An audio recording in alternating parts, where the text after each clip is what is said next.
Let's all clap together. Okay, cool. Oh, Okay. hold on. That voice is so creepy. Okay. I know. All right. Okay. So, okay. 1, 2, 3, clap. Okay. Yep. One, Yep. two, three. Oh, that was a little. Do we want to try it again? Yeah. Sure. Okay. Okay. One, 1, two, 2, three. 3. Better. Okay. It's good Okay, I enough. think that's It good. doesn't have to be perfect. I can No one Doesn't usually. have to said be I had. perfect, but Yeah. we got it. My motor We got it. skills are Something like impaired that. for Yeah. sure. Okay, You so can see my sister's beautiful painting on the wall Oh, behind that is me. I was gorgeous. actually wondering about it. Is it acrylic, Yeah, like acrylic paint or she's oil? I think it yeah I think it was oil paint. She mostly does oil paints, and but it's really cool. I love the texture of it. She's a visual artist, and Nice. she's Yeah, she she's is. at UCLA right now Oh, doing a lot of that's really cool stuff fantastic. there. Yeah, so I miss her, but yeah, but Yeah. for those of you who can see this, that's a little bonus. You get to see this glass painting behind me. All of the artwork, pretty much all of the artwork in my apartment is her artwork. That's For Is very sure. this cool. your younger sister or My one of little your old? sister, yeah. Yeah. I only have one sister and she's younger than me. And I have 3 Oh, older okay. brothers. Oh, you have three older brothers. Okay. Yeah, there's a lot of us. That's okay. I grew up alone as an only child, so I'm envious. And I have one of each. Yeah. Yep. So I kind of just made my own intro for you of you. So you can let me know if you don't like it, but Okay. I'll introduce you and then we'll just get into the questions. And yeah, okay. I just want to note here who I put Mar fucking Wilson. I was like, are you really going to introduce her that way? I'm cool with that, honestly. I'm fine with that. Oh, great. Okay, Well, then all right. that's really the vibe that we give That's off perfect. here. That's perfect. Yeah. Okay, great. So, all right. So today we have Mara fucking Wilson, who is a writer, storyteller, voiceover actor, and mental health advocate. I was gonna say advocate and then And activist. and it Yeah. kind of like went together. Yeah. A mental health activist and is very good at Twitter. Just really good at it. You might know her as the voice of the faceless old woman who secretly lives in your home from Welcome to Night Vale. Or perhaps you're my age and you know her as Matilda from your favorite childhood movie, Matilda. Or maybe you know her as Robin Williams' youngest child, Mrs. Doubtfire. She is the author of Where Am I Now? True Stories of Girlhood and Accidental Fame. And we are so delighted to have her with us today. Yeah, thanks so much for having me. This is something that I like to talk about a lot. So I'm glad to be here. Oh, great. Thank you so much. That makes Yeah, we me, love I it feel talking like, about it too. So Yeah. yeah, no, I feel like there's a special connection between peoples who really are into words and language and how it impacts us all, even if we're not thinking about it.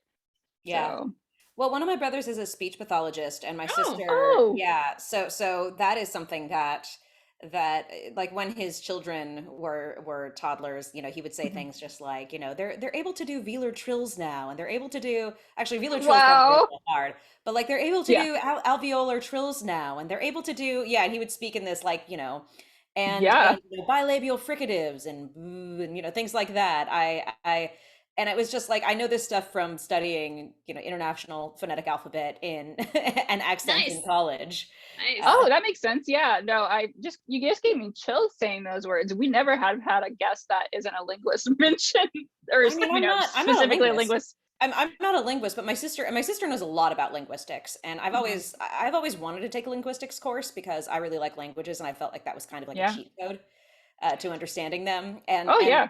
yeah, and voice and language I think is awesome, and I love IPA. I love the International Phonetic Alphabet so much. I'm like in a Facebook group called Yet Another Problem That Could Have Been Solved with IPA. Oh my God, that's Wow. perfect. Yeah, yeah. That's amazing. So when you hear IPA, the first thing you think of is the alphabet and not the beer? Yeah, I mean, I was never into the beer. I don't drink anymore, but when I Mhm. was, I did not like IPAs. Either. Mhm. So Yeah, I know. so probably when I had like a lot of friends who lived in Brooklyn and drank like Brooklyn IPAs, I probably did. But IPA for Mhm. me is oh the IPA, it makes everything so much easier. We just like both have heart eyes in our like on our I faces Yeah, know, now this because is it's like, so oh yeah. my God. I mean, this is not something that's ever come up in any of your interviews before. Yeah, it really hasn't. It really hasn't. But yeah, let's talk about schwas, baby.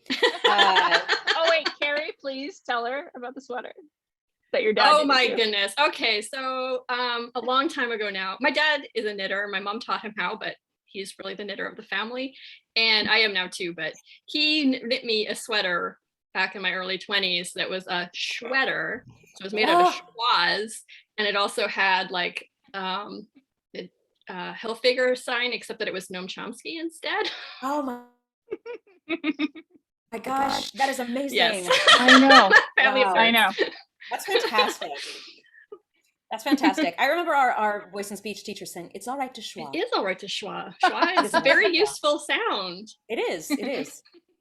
Yeah, I gotta say, we have had, as I call him, the linguist accent or dialect coach on our show before, and I gained this huge appreciation for actors after that. I just, like, I think that people who aren't actors are kind of very critical of people with bad or like quote unquote bad accents in shows. Like, why? That's not how you sound Southern or whatever. Yeah. I've been talking to him and realizing how fucking hard it is. I think it's so hard. I sort of love when an accent slips a little bit, because I love being like, you can put in such a wonderful performance, but you're still human. Yes. That I kind of love when there's a tiny bit of an accent slip. A lot of times you'll see it in a pilot or a season 1, and then by season 2 or season 3, they've like, we picked up on it. Okay. You're not saying tissue anymore. You're saying tissue. You're not saying this anymore. You gotta work those O's, you gotta do that. Speaking of that, I read a really old Facebook post of mine where I'd rewatched Bill and Ted's Excellent Adventure because it was filmed in Tempe. And was it? Yes, that explains a lot. The first one was, maybe the second, I don't know, but the third one wasn't. But anyway, so I noticed that Keanu slipped in a sorry. Yeah, sorries are. I remember Elliot Page in Juno saying herbs, and me being Canadian spotted. I think that's an Eastern Canadian thing, because I definitely do. You said because I've heard that before, herbs.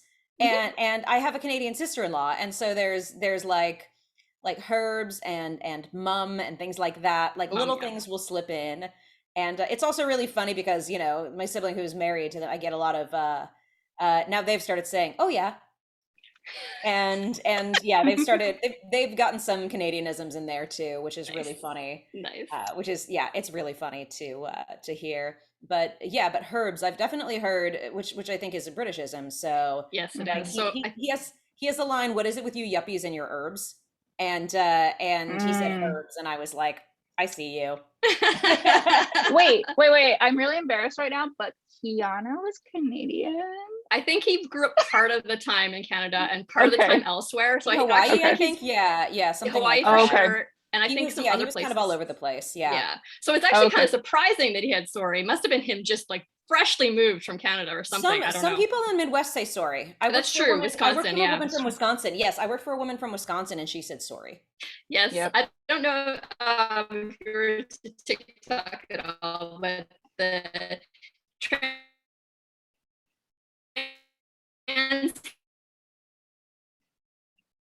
handy ma'am on there has visual arts, boarding school for the visual performing arts, and I noticed that we had 2 teachers there who basically headed up the theater department, and they were both from Wisconsin, and their names were Bonnie and Todd, and they would teach us. And Bonnie was one of the best teachers I've ever had, and we sometimes used to try to talk like them just to kind of tease them, and they didn't seem to notice.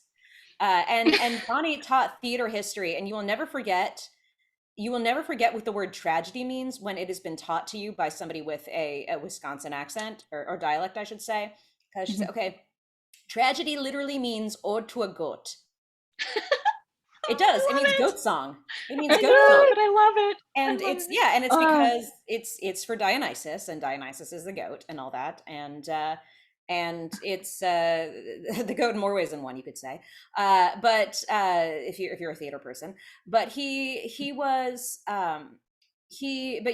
that's what tragedy means. But ode to a goat, you don't forget that. Never will forget. I'll never forget. And now I won't. Yeah. So let's talk about voices, since that's really why we Mhm. want to have you on. So, what kind of messaging is there about women's voices in Hollywood, and how is it policed in the industry? You know, it's interesting. I think that a lot of the message that we got for a very long time is there is a very easy way to make yourself sound unintelligent, and that is vocal Mm. fry and upspeak. And Mhm. essentially speaking the way that I grew up speaking, because I am a veritable Valley girl. I'm from Burbank, California, East Valley, Mhm. San Fernando Valley. Uh, Here we would call it the San Fernando Valley. We use extraneous thes and these, but especially for the freeways are, yeah, it's the five. It's not five. Why would you It's say that? it's The the same in 405. Arizona too. It's the Yeah, we do 10. that too. Yeah, the 10. Yeah, Yeah. well, it's interesting because the reason I don't know why you guys do it there. Maybe because there's a lot of people who moved from California to Arizona, Probably. but I There also are, know, yeah. and I know several, but also I think it's because out here it's because it used to be like the Hollywood Freeway, the Ventura Freeway, so and then they Yes. changed it to the numbers, so now it's the five, the 110, the 101. So that's why we do that. I think we have a reason for it, but I I am, you know, I am a Valley girl, and that is the way that I Mhm. talked. And I always had a really low voice growing up, and I still have a pretty low voice. Mhm. And when I was like 11 or 12, like my voice did change significantly, and I spoke in a very low register for a very long time. Like I was an Mhm. 11-year-old who sounded like Allison Janney, Love and it. yeah, it was pretty great. And then when I got to college, I never took any voice and speech classes in high school, even though I needed a few, but it was because they were like, well, you already have a very resonant voice and you can't dance or move at all. So, you know, which was to be expected because I'd spent a lot of my life on camera and camera acting is, you know, here up. Sure. So I never knew what to do with my hands. I never knew what to do with my feet. I was always fidgeting. So they put me in a lot of movement classes so I could become more comfortable in my body. But the movement classes were at the same time as voice and speech. So Mm. it was only when I got to college that I actually took a voice and speech class. And I remember you can hear me on there being like, I don't know, I guess they thought that my voice was normal. I guess they thought my voice was clear enough. And I saw my voice teacher like holding back something, trying not to. I think in Hollywood, but you know, it is kind of hard. And I think that when I moved there, I consciously tried to change the way that I talked. I tried to sound more like a New Yorker, and I find myself doing this, and it's really embarrassing that I do this, but I have a people pleasing streak, and so Mhm. when I go to different places, I try to speak the way that they speak. I don't Right. imitate their accents, but I try to, or their dialects, but I try to pick up on phrases that they use. And I Mhm. try to do these things. The only place I don't do that is in England because they are very, very touchy about that. They're very, very touchy about you picking up their accents. Mhm.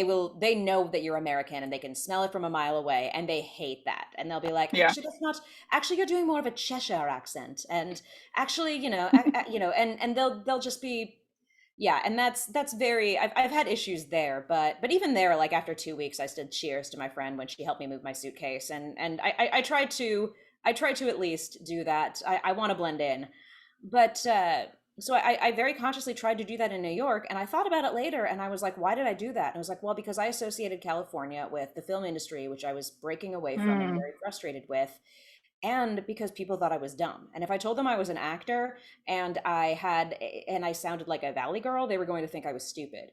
And Mhm. I didn't want to be seen as stupid. I really didn't want to be seen as that. So I tried very, very hard to change the way that I talked. And I think that that accent and that dialect, that valley girl dialect, is sort of shorthand for being stupid and being shallow. Oh yeah. And Mhm. it's interesting because I think that we had kind of a pushback in that eventually, but like if you watch Legally Blonde or you watch Clueless, like these girls, they are not stupid. They are very hard workers. Right. They are, you know, they maybe haven't focused on these things all their lives. They were focusing on organizing their closets instead of, you know, reading Mhm. Proust and Nietzsche or whatever, but they weren't encouraged to do that, but they are very good at what they do. They are very capable. They are very thoughtful. And I think that it is used as sort of a shorthand. And I could go on and on and on. And I probably will at some point do something about like the Valley Girl dialect and what it means to me and how it's Yeah. actually it's associated with areas where that it really shouldn't be, and it's associated, and there's a lot of things that we don't take into account about class and race and the history of California when you do that. I think that I think that actually a lot of California speak has had there's been a lot of Chicano influence on the California English dialect that we don't acknowledge. And I think that that's race and class and gender all come into play with it. And so it's a big complicated thing. And I also know that the way that I talk, I think the way that I talk is also influenced by my own, I guess, neurodivergence or whatever, my own ADHD, my own OCD, because I'm often distracted by my own thoughts. And I've noticed that my family does this. My family does this too. A lot of people in my family do it. And I think I'm probably the only one with like diagnosed ADHD and stuff. But I noticed that what we'll do is we'll be talking to you really straight and we'll be really focused about something, and then something will kind of catch our eye. And for those of you just listening, I'm looking off to the side and I'm looking all around, and I might say things that I might just kind of keep talking, and then I snap back to it. And I do that a lot, so much so that one of my friends who's also like non-neurotypical asked me, they were like, do you have a speech impediment? And I was like, I don't think that I do, but I might actually. I don't know if that technically counts as that, but when I was in college, they would say there was a big sign with the word like on it, and there was a circle and a line through it. They said, say what you mean. And I understood. And the thing is, I understand when I'm giving a speech, when I'm doing a show, I don't want to use the word like. I know that I use the words I mean and to do these things, to say. I use well a lot too, a lot of filler words, but I think that a lot of that for me, and I think this is something very feminine, and I think that if you're a feminine person, you do these things a lot. You use those things to soften or to connect with another person. So when I say, I'm checking in with you. I'm saying, I'm saying, and if they nod, they nod. If they don't, I'll try to explain it more. And so I think that I did that maybe consciously at one point, but now it's become kind of an unconscious thing. And if I say, well, that's softening it a little bit. If I say like, I can't say it's the worst thing that's ever happened to me. That's pretty dramatic. If I say it's like the worst thing that's ever happened to me, that's hyperbole. If I say, or if you say it's terrible, but that's like terrible is means like that's surprisingly terrible, or that's kind of terrible, or that's actually pretty it's a different kind of thing. I do think that it softens things, and I do think that it changes things, and I do think it is underappreciated in everyday speech. I mean, this said, I completely understand if somebody's giving a speech, if somebody's in an interview, you do want them to be as clear as possible. But for me, I think that so much of this is about socializing. So much of the way that girls speak is about socializing. And I think that it's kind of, I think that, I don't know, I think that a lot of Hollywood doesn't like, and a lot of people, I think, don't like femininity.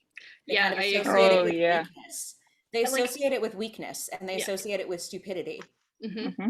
Yeah, when I was younger, I tried to be like less feminine on purpose. Oh, same. Me too. And I'm just like, you know what? And that's another thing. I say I'm just like, or I was like, instead of I said, they said. But now I'm just like, you know what? I like tea parties. I like dressing up. I like cats. I like babies. I like pink. I like everything that's feminine. I like lipstick. I like all kinds of feminine stuff. Don't really like jewelry, but that's because I'm allergic to nickel.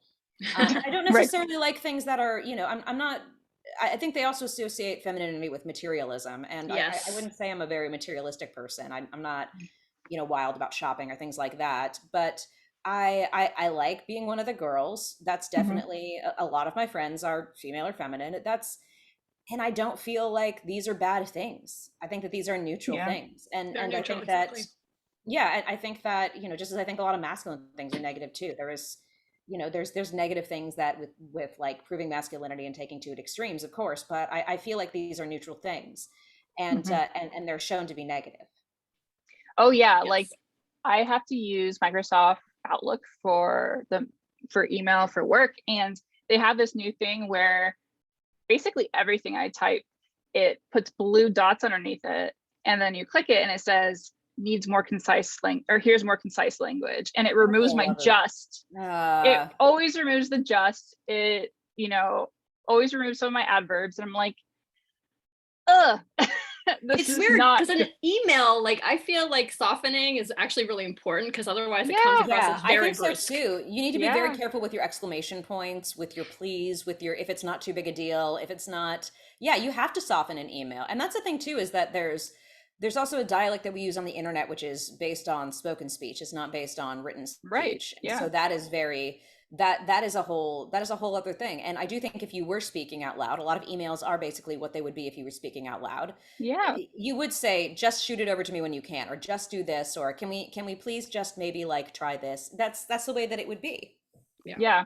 And then it makes me wonder, okay, so you're telling me to be more concise or whatever, or the workplace, I'm supposed to get rid of my jests and likes. What's wrong with everyone who's considered, masculine or whatever, to be more like me? Like, Yeah, what is the problem with, softening things? Maybe that's a way, like, a better way to connect with people. yeah, that's the thing too, is I think that can kind of soften things. And there's that's interesting to me too, because there's so many different ways of softening things. Mhm. There's the British, with all due respect, sir, which means, I think that you're out of your mind. Right, There's right. there's this here. And I've noticed also, I have a lot of my Californian friends, and this happened to me in Australia too, because Australia and Southern California, at least the parts of Australia that I've been to, and Southern California, seems to have very similar cultures. Mhm. Uh, they People don't like that when I don't hear them, I say, "What did you say?" They say that's too Mm. direct. Mm. Mm. But I said, if I say pardon, if I say I'm sorry, they don't know why I'm saying I'm sorry. Right. If I say what, that, they might not know if I didn't hear them, or if I'm reacting to what they said. I used to just go, but my dad is like hearing impaired in one ear, and he couldn't hear me say that. So now I just say, what did he say?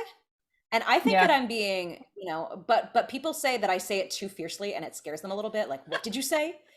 I'm interrogating them, and I'm like, oh, no, I'm sorry. I'm just trying to be, and so now I'm trying to be. And it's funny because I also used to say, excuse me, but then I was in a wedding I was in my friend's wedding, and the groom and all of the groomsmen were English, and excuse me, I guess, means that you just farted. And so I didn't want them thinking I had just passed gas all the time. So I was like, okay, yeah, maybe I should change that.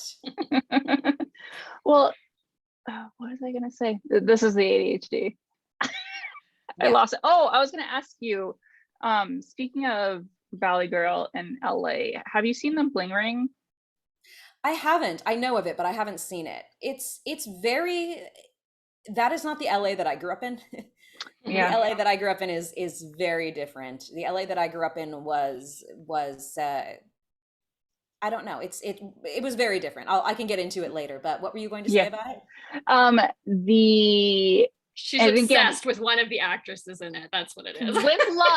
with love, Emma Watson's attempt to do California English seems Hmm. to me very over exaggerated, and almost like veering towards like baby talk, as if that's like what California English is. Like, some people for some reason have the idea that the baby talk thing is Californian, or I don't know if it's because of the whole intelligence thing and thinking that it doesn't make you sound Yeah, smart. that's really interesting. I've seen clips of her in it, and yeah, and I don't want to criticize her performance either, but Right. I did while I was watching it, I did feel, I was like, something feels a little off, and I can't quite put my finger on it. Hmm. uh when they were all talking, but it's really hard. It's a very specific, it's Yeah. one of these kinds of things there where it seems a lot easier than it actually is. Mm. Right. I would say a Yeah. lot of Southern dialects seem a lot more easy than they are. Mm-hmm. And I also think people from other, Yeah. yeah, and I think that people from other, like I met somebody. It was funny because I met somebody in, I guess I spent a lot of time in the UK in the past few years, but I like met with a friend, and she was wearing cowboy boots, and I was like, oh, nice boots. She's like, so I was listening to Hadestown, and I like felt kind of like I should, I want her to be kind of Southern. But the thing about Hadestown is it's a musical where, well, first of all, it's set, in a place where you literally have Hades, so it's not exactly there. But there is a Southern influence in it, but it's an Eastern Southern influence. It's a Louisiana influence. It's Mm. That's what it is. So all the music in it is jazz. So it's Southeast. Ah. And people in the Southeast don't wear cowboy boots. They wear maybe Right. shark skin or snake skin shoes, maybe. And so I remember thinking to her, I was just like, this is like getting and it's so completely different. Like if you wear cowboy boots, you're in Texas or actually Arizona, where I got my Yeah. cowboy boots. Yeah. I love my cowboy boots. I wear them all the time. They're my most comfortable shoes. But I remember thinking that and just thinking like, oh yeah. I mean, they get annoyed with us when we don't know the difference here, but they don't know the difference between, like there's a difference in dialect between Oklahoma and Michigan, and they're not going to know that. Right. Yeah. And so yeah, so I think that but I think that it's very easy to do sort of broadly. Like I know, who is it? There's an actor I like who, like Alexander Skarsgård, anytime he does an American accent, he slips into Southern. And I was reading, I saw a movie that he was in based on a book that I'd read, and the character in it had kind of a Southern twang. But I know that from reading the book, the character was actually like, it was based on a real person, and that real person was from, I think, Long Island. Oh, They would have had a totally completely different. Yeah. They would have sounded more like this, they probably would have they probably would have sounded a little bit more like this. They would have had a little bit, maybe a little bit more nasal. They wouldn't have sounded the way that he was speaking. It's hard to imagine him with the Long Island accent, actually, now that you mention it. What did you say? I said it's hard to imagine him with a Long Island accent. Isn't it? And see, there I just did the, what did you say? Yeah. I know. I noticed that. Which is totally fine. What did you say? Yeah. It's no, they told me in Australia that I was intimidating with that too. And actually it's funny because in Australia, I've never gotten this anywhere else, but in Australia they were like, your accent's kind of sexy. And I was like, really? I don't think our accents are sexy at all. And like the woman that was taking us around, she was like, oh yeah. She's like, maybe it's just because of past experiences, but I think some are very sexy. She goes, I think Long Island accents are sexy. And I was like, Long Island? You think that is sexy? Long Island? Yeah. Not really coded as sexy over here, that's for sure. It's not. Although I did realize the other day, like I watched something where there was like a woman from New Jersey, and I was like, oh no, I have a thing for New Jersey people.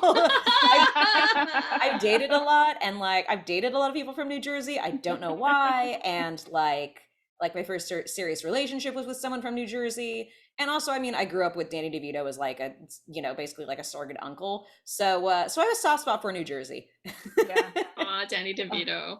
I know. He's lovely. What a sweetheart. Yeah. Now I'm thinking about Always Sunny. Oh yeah. Oh my God. I'm funny in that. So I found an article, actually it's pretty recent, about you from March this year, and it's the list and why you never see Mara Wilson in movies anymore. But this stuck out to me. It says, Wilson's charming smirk and sweet voice always had the audience on her side. So I'm wondering, do you feel that way about your voice at that age? And if so, when do you feel like you switched to like people not thinking it's sweet voice anymore? I actually think that people didn't like my voice when I was young because I had a lisp. And I actually was called out for that a lot. They said that it was really annoying. But and I even had people say, did you put that on? Did you put that lisp on? No, I was 5. Of course I didn't. Right. And I was sort of working through it. And I had people saying, she lisped her way through this movie and she's doing the same thing here. And it was yeah. And I actually later on I called out the writer who did this, and she apologized to me. And then I ran into her at an event and she apologized to me face to face. So we're cool now. And she's like, I was totally in the wrong. I shouldn't have done that. You're absolutely right. You shouldn't. Right. And it's ableist about a child. It is. It really is.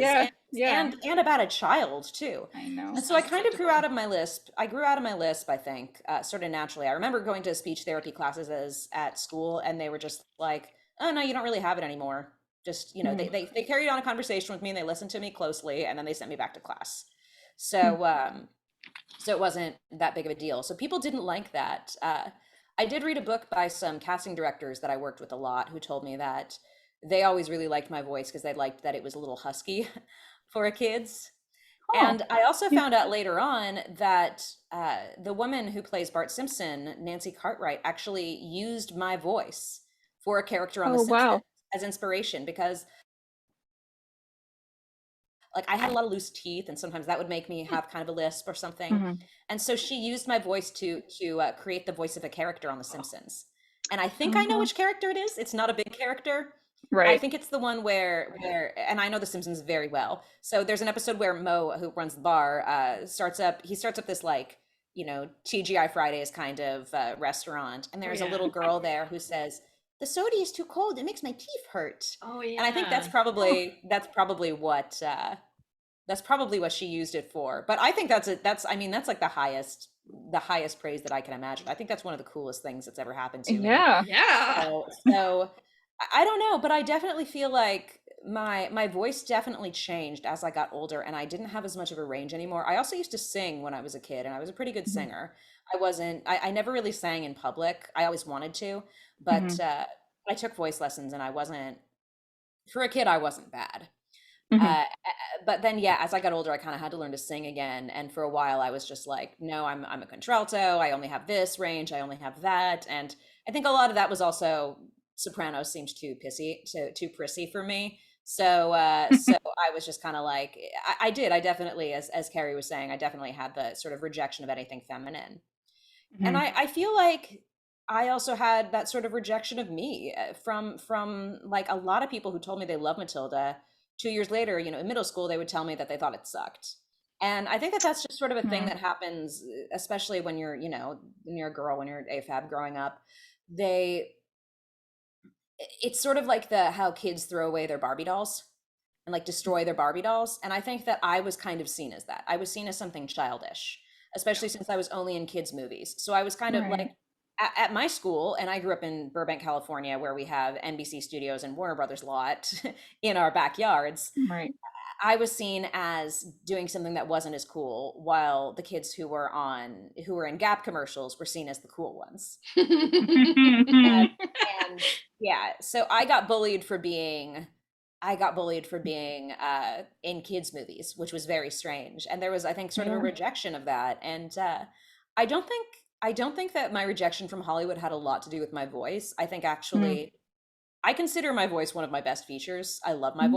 voice. I've always really liked my voice. I do think that my speech patterns can be a little all over the place, but I've always really liked my voice, and I've done a lot to make sure that I can keep it. And I can do a lot with it in voiceover. I think it was more I I was at an awkward age, Mhm. and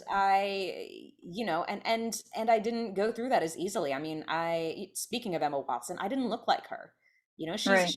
She's a literal Chanel model, and I wasn't going to grow up Right. to be a model.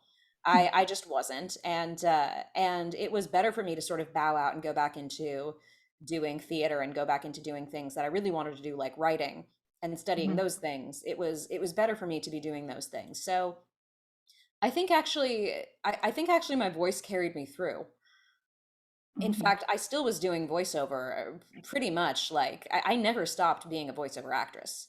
I Right. never stopped. I was still doing it a little bit in like in school projects and things like that. People would be like, Mara, can you narrate this? I still was doing a lot of stuff with my voice, my whole childhood, my whole adolescence, and into adulthood. So Mhm. I got back into voiceover when I was like right out of college, a couple years out of college. And basically what happened is I was meeting my book agent, and she said, "We have a voiceover department here." And I walked across and I introduced myself and I talked a little bit, and he said, and I said, I'm very good at doing voiceover. And I don't give myself credit for a lot, so I don't want to sound egotistical here, but I do think and I don't actually think that I'm like a genius at recording. Like I'm not like, Tara Strong or like people like that who are really, but I do like doing like audiobooks, and I do like doing those kinds of things. So like I don't have a lot of character voices that I can do. I'm not Mhm. Nancy Cartwright, you know? Right. Who Uh is? exactly. So those are these people like that, and like Tara Strong, and like the people that, yeah, I grew up with, like Lauren Tom and Tress McNeil, and like all of these people were just Kevin Richardson, all these like big name voiceover actors, Mark Hamill. They are extremely talented, and I don't have that kind of voice, I don't think. But I went there and he was like, "Yeah, you have a good announcer voice. We could do something with this." And I started Mhm. going out on auditions, And yeah, so you have probably heard my voice in a commercial or a radio commercial at some point, possibly. Mhm. And that was really fun. I had a lot of fun doing that. So I never really did, Yeah. it never was my voice, I don't think, but I did definitely get people when they would hear interviews with me or podcasts with me. A couple years ago, I was trying to link to a podcast I'd done and I couldn't find the direct link, so I just looked it up on Twitter. And somebody on there had said, I really wish I could listen to this podcast, but Mara's likes and your nose are making it really annoying.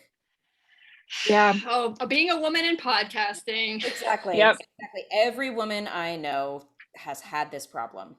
Yep. Every woman I know has had people say, your voice is too shrill, it's too this. You say, I know too much. You say, you know too much. You say, like too much. And I also looked at this person. This person was from New York. And I was like, look, I lived in New York. I know the New York dialect. I know what you probably sound like. I know you have annoying vocal tics as well, because I lived in New York and I consciously tried to change my voice to sound like New York. And I know all of the vocal patterns there. So I was like, come on now. You know that you have just as many annoying vocal things as I do. Right. I mean, people should know that, Yeah, but do Right. they? don't. It's really, yeah, but I do think it's people not liking femininity. People don't like weakness. I think they associate femininity with weakness, and they associate not being direct with weakness, I think. Mhm. And that Mhm.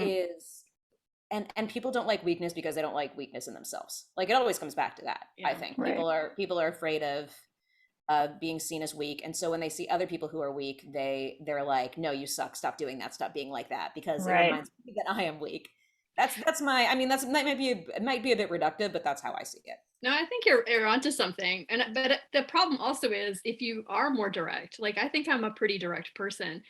I also get in trouble for that. Same. Like, you just Yeah. can't win. Yeah, the I get in trouble for what did you say, but I also get in trouble for it, like, and so it's kind Right. of, my friend Abe Goldfarb, he's wonderful, and he does a lot of voiceover acting. And I remember we were talking about my voice once, and he said, you have an interesting hybrid of a Valley Girl and New York accent now. And I was like, I do, don't I?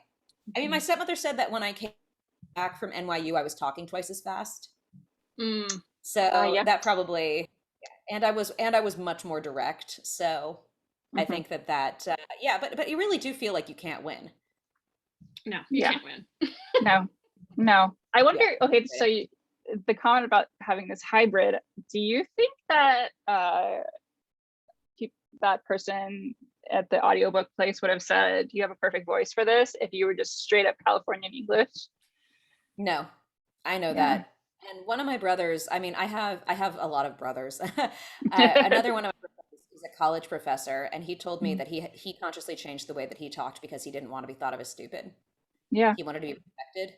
So he speaks a much more sort of baseline American now too, and Mhm. uh, he's very smart and very academically smart, and he went to Johns Hopkins and Harvard and kind of adopted more of an East Coast sort of hybrid, I Mhm. think, to make him sound more. And now he sounds more neutral, but he said that he's like, yeah, I have to consciously watch it. I Still. have to, because people will think of me as dumb. People will Yeah. think of me as dumb if I do that. Interesting.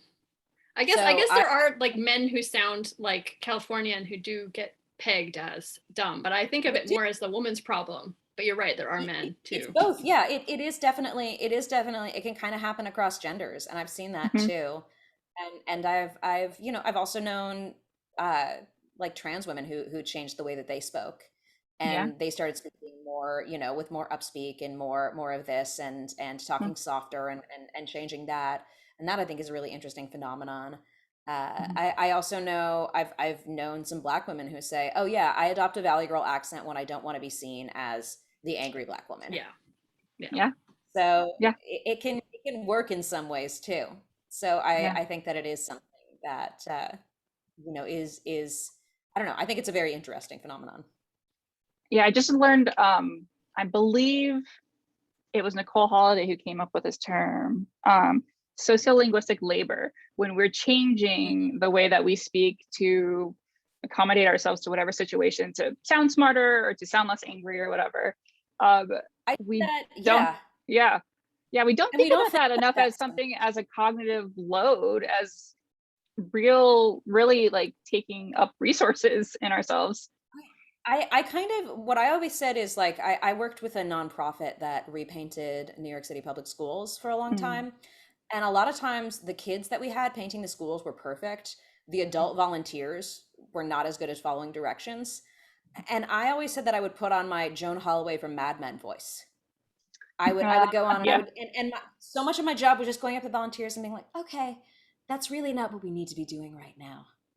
And doing that and adopting that voice was how about we do something different right now? That kind of soft spoken, breathy, doing that, and Right. they would, and that would kind of make it, yeah, that would make it gentle. Like there really is a shift and a change, and I don't think people took me, but I also feel like people took me more seriously because I had a naturally low voice, Yeah. which is interesting. I think that was another thing too, is that people are always telling me I'm 5 feet tall, and people are always telling me that I don't seem that short, and I think it's because my voice is low and it is loud.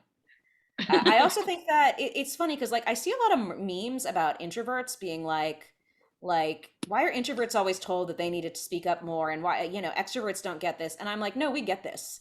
I got that all the time. I was always being told to shut up. I was always being told that I was disruptive in class. I was always Right. being told that I was too loud.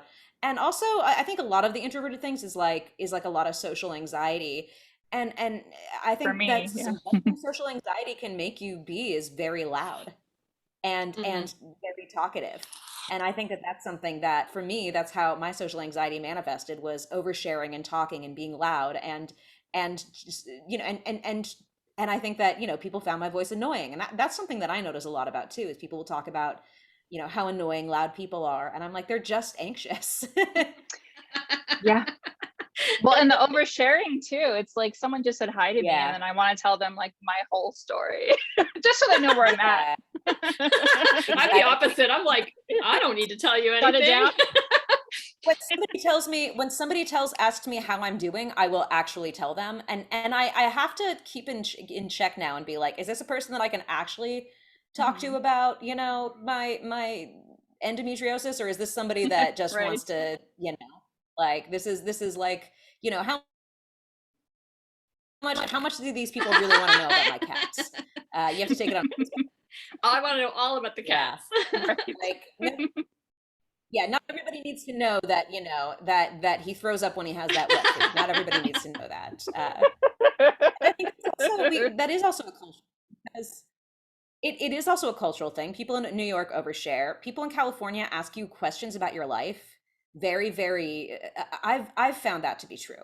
Where people, and because I don't want to generalize, but I do feel like out here people will be like, people will ask you questions like, so what do you do, so what's your so what's this, they want to know, because they kind of want to know about your journey and all of these things, and Yeah.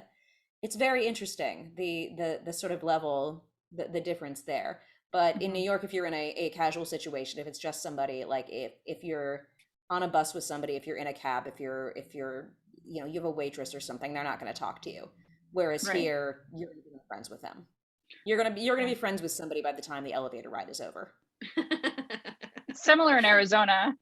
It's Yeah. Yeah, just how I thought, like the first time I visited New York, that everyone was so mean. I was like, I hate it yeah. here. Why is everyone so mean? They're just like rushing and not talking to They're me. just self-absorbed. They're just self-absorbed and busy and in a hurry. Yeah. That's what They're it in is. a hurry. Yeah. It's Yeah.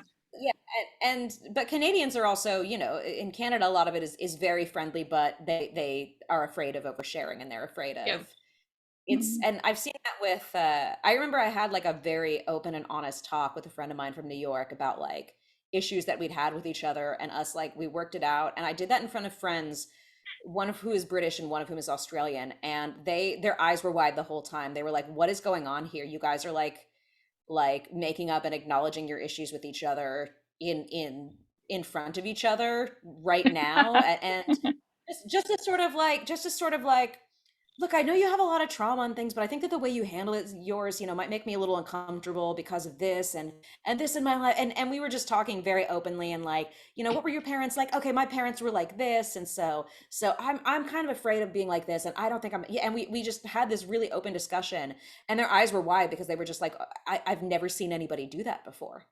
These are Sounds like you've had a discussions. good therapist. What did you say? It sounds like you had a good therapist or have a I good guess so. therapist. Yeah, I think we both did. I think we both did. And she and I were like, she and I had this kind of like, we're not so different after all, are we? Right. Kind of thing. And it was really beautiful. But my friend was like, I don't think I would see that in the UK unless people were very drunk, and you two were completely sober. Yeah.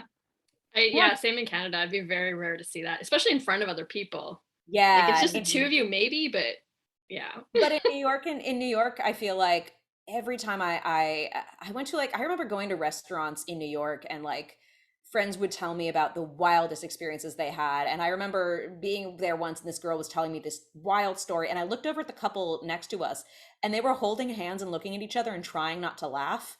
And I wanted to be like, dude, Katie, these people are like clearly like listening to us and being like, what the hell is going on? Right. But we just kept talking.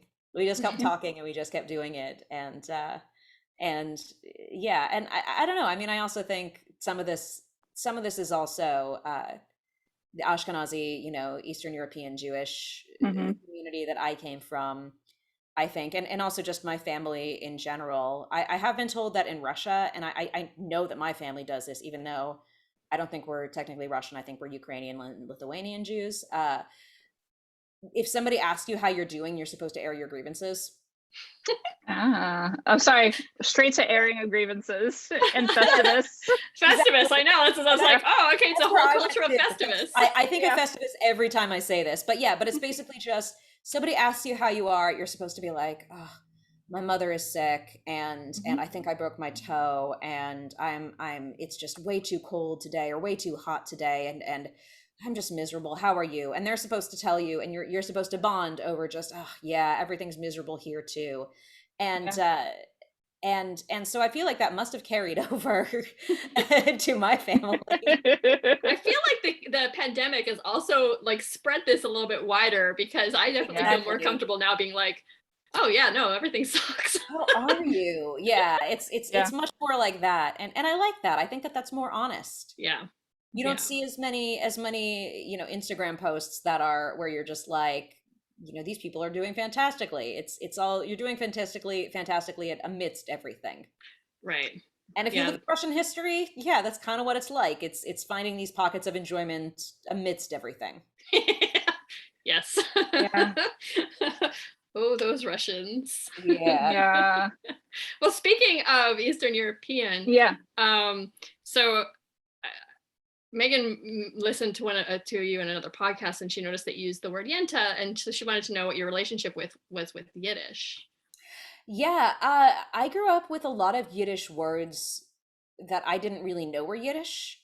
Mhm. Uh, and and because I grew up in Southern California, a lot of Spanish words kind of made their way into my dialect as well.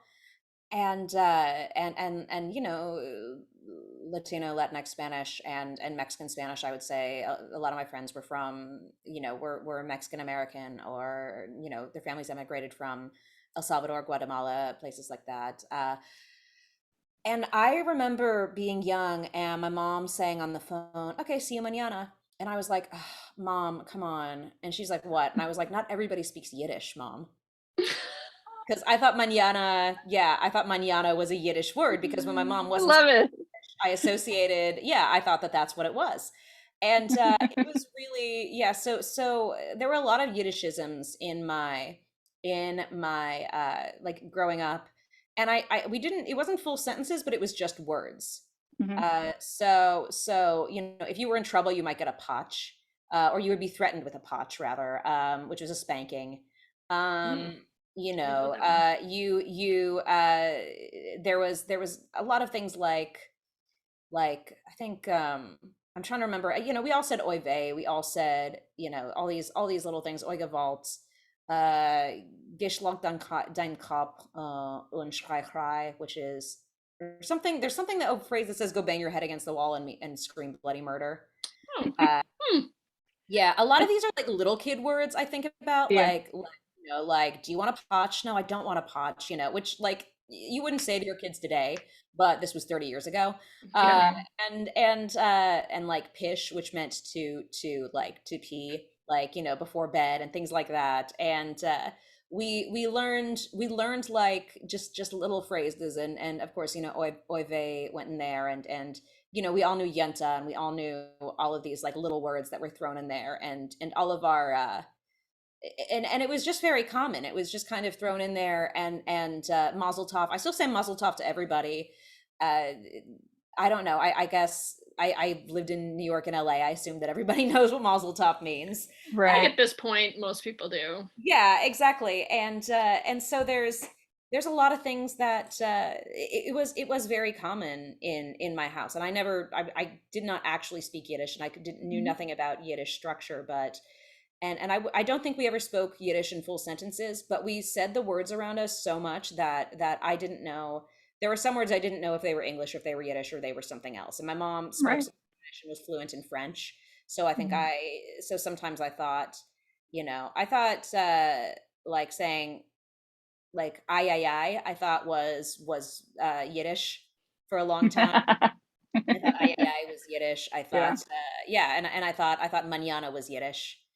And I think that as I got older, I got a little bit more self-conscious about it. I mean, Mhm. I remember saying Mazel Tov jokingly when a girl announced that it was her her birthday on the subway, and the person I was dating at the time overheard somebody make a remark about Jews and pulled me Mhm. off at the next stop after that. You know, Yeah. so heard somebody saying an anti-Semitic slur, and he pulled me off the subway and was like, "We're going to change trains now." And Mhm. Yeah, that, that was the right move.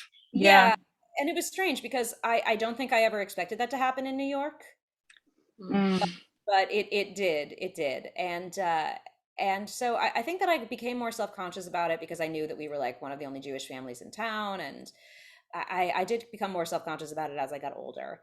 But Mhm. I mean, I love that, and we still do. My family and I, we still say things to each other in Yiddish, all the time, and sometimes in Hebrew, although my Hebrew is way more limited. But it's nice, and I think it's a really fun language, and I think that it's it's an interesting. I don't know. It's funny. There was one of those memes a couple years ago when those memes where it would be like, "This is great. This is great. This is great. This is great." It was Yeah. like. It was like Jewish languages are beautiful, Ladino is so gorgeous, and Yiddish is so fun, and Hebrew has such history, and English. Yep. Yeah, Yep. I English. love that. And yeah, and it's fun, it's really. I also didn't realize how much of the way that I say sentences is a Yiddish thing. Like, you think I Mm. should do this is very Yiddish. You think that I should do, and it always takes me back to my grandfather had like a very, very old friend who had kind of like a Borscht Belt sense of humor, and there was a picture of him like leaning on a parking meter, and on the back of it he wrote, "You think I should get a dish joke to start with? You think you want you I should you think I should this, you I this." That's very, yeah, and I didn't realize that until a couple years ago. I was like, oh right, the sentence structure Mhm. is completely different. Last year, one of the Words of the Year nominations was "Oisgezoomt," which is from Yiddish, fatigue or bored by Zoom, and it's one of Yeah, my yeah, favorites. Oh, I yeah, love that. Yeah. perfect. I have to ask, since you have that Chicano English influence, do you say "I just barely got here" to mean like I Yeah, just sometimes. arrived? Okay, Yeah. because it's like super Chicano English thing. And Is some that? people, yeah, some people only mean like, meaning barely got here means like you almost like, Died on I the don't know. way. Yeah. That's Yeah. I what it feel means like to me.